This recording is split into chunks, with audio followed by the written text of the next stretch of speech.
Once upon a time, there is a 5 young women all dressed in their NYC uniform.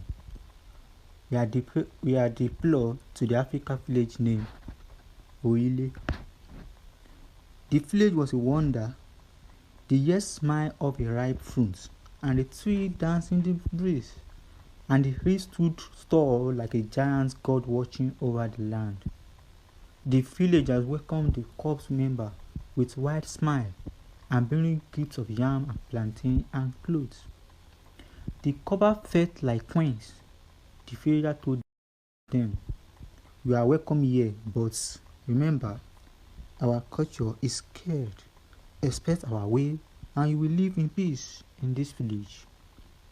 The king, a wise man, with a beard as white as cotton, invited them to his palace. He sat on his throne. He sat on his throne, surrounded by elders. His voice was strong, like thunder before rain. "My daughters," he said, "this is a land of rules. Obey them and you will be safe. But one thing you must never do, never enter the forbidden forest. That place is not for humans. It is sacred." The coppers nodded, their faces serious. But as soon as they left the palace, they whispered among themselves, "Do you believe those stories about the forest?" Their faces glowing with curiosity.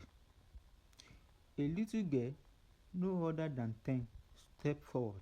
Her name was Oyin, Oyin, and thought her voice was small, it was strong.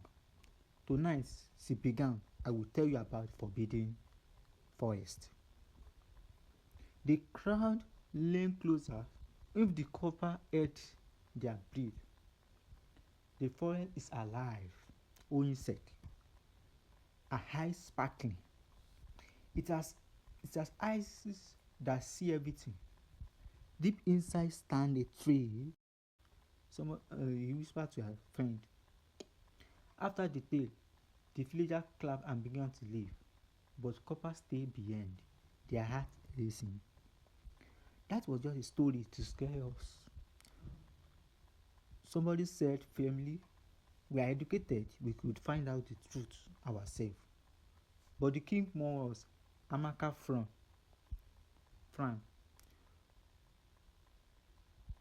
KG laughed softly. "If the forest is so dangerous, why have not seen this creature outside it? They are hiding something." Little girl, she frowned when she heard their accent. "No, you cannot go there. It's dangerous. We will not go far. When you go, it will be our secret." She swept a small blanket into the girl's hand. Only hesitated, then signed. "Okay, but you must promise to return before dark." "We promise," Owen said with a smile. The next day, at the hottest part of the afternoon, 3 croppers stripped away while the others stayed behind. "This will be nothing," said confidently. But the moment they stepped into the forest, it was like a walking into another world.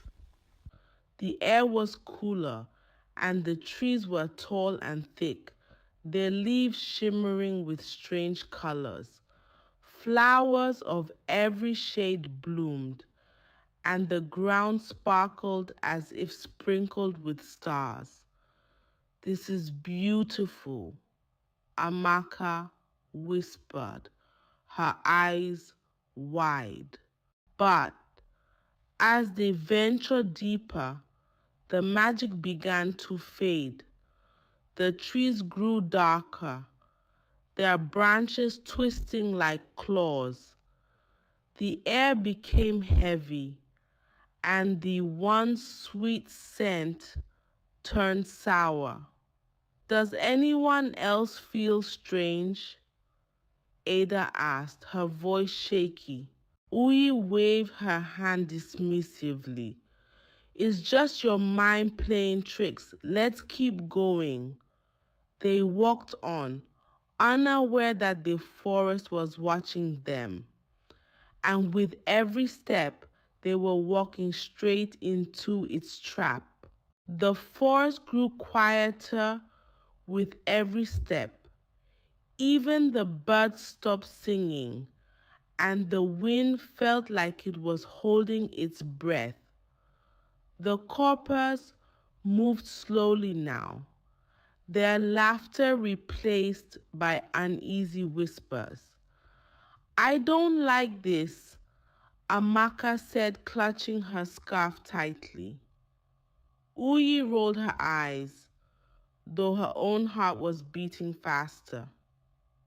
We're just scaring ourselves, she muttered. But then a sharp scream tore through the silence. It was Ada. She was pointing ahead, her hand trembling like a leaf in the wind. Look, she cried, her voice cracking. The others followed her gaze, and their blood ran cold. There in the distance was a figure, a man walking slowly, but something was terribly wrong. He had no head. His shoulders moved as if he was breathing, but his neck ended in nothingness. The corpers froze, their breath caught in their throats.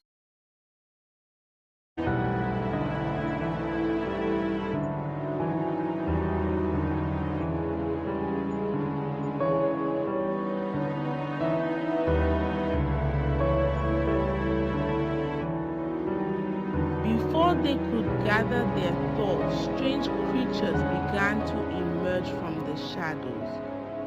Their eyes glowed red, their shapes twisting and shifting like smoke.